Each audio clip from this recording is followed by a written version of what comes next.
In every URL is a domain name. A domain name is a word or phrase used to help people remember web addresses, or IP addresses. In this video, let's check out how domain names and IP addresses work.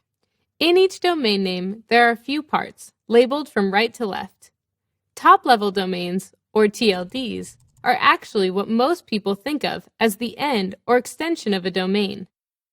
A few top-level domains you're probably familiar with are .com, .net, .edu, and .org. However, this list also includes country codes such as .uk for the United Kingdom, .jp for Japan, and .us for the United States, and even brand names, organizations, and vanity words like .ninja and .name.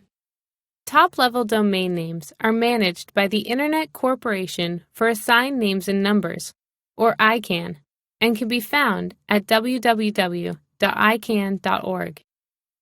ICANN authorizes domain name registrars, which are the companies responsible for registering and reassigning domain names. When we say domain names are organized from right to left, it means each label, or section between the dots, specifies a subdomain of the section to its right. For example, in teamtreehouse.com, .com is the top-level domain. Team Treehouse is a subdomain of .com. If you thought about this in terms of geography, .com would be the country you live in, like the United States of America, and Team Treehouse is the state or province. Any subdomains of teamtreehouse.com, like www.teamtreehouse.com, are like the towns in the state in the country. An important function of domain names is to provide easily recognizable and memorable names to the numeric IP addresses of the servers where the websites actually live. If I wanted to find the Treehouse website using its domain name, I would type in teamtreehouse.com into the address bar.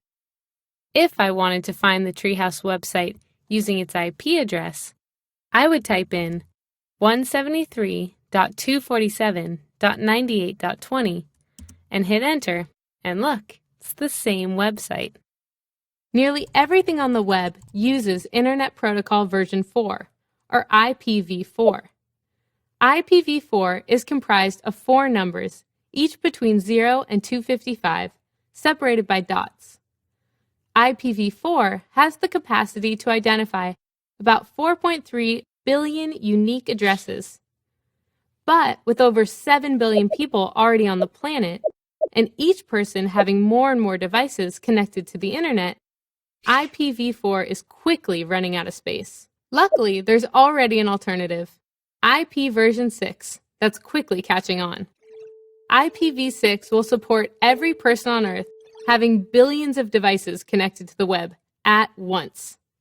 IPv6 is kind of like adding more numbers to phone numbers as the population grows. Phone numbers in a country often start with just a few numbers, but as more people get phones, phone numbers get longer, and then an area code is added to differentiate the same number in different geographic regions. IPv6 is the new format for IP addresses and gives us billions of new phone numbers for all the new devices on the web. Now that we know a bit more about domain names and IP addresses, let's find out how they're all connected with domain name servers.